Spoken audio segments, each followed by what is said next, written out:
बिस्मिल्लाहिर्रहमानिर्रहीम। अस्सलाम वालेकुम, मैं अफसल अशरफ और आप देख रहे हैं JNN न्यूज़। बुलेटिन का आगाज़ करते हैं। इस ब्रेक के बाद हमारे साथ रहिएगा।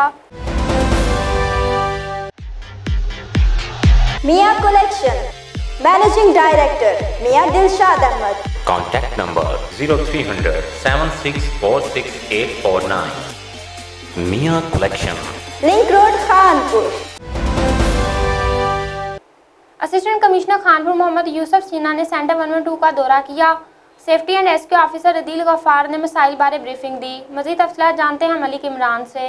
जी बिल्कुल, असिस्टेंट कमिश्नर मोहम्मद यूसुफ चीना ने रेस्क्यू 1112 ऑफिस का दौरा किया। Rescue and safety officer Adeel Gaffar ने रेस्क्यू सर्विस की कारकर्दगी बारे ब्रीफिंग दी और दरपेश मसाइल से आगाह किया।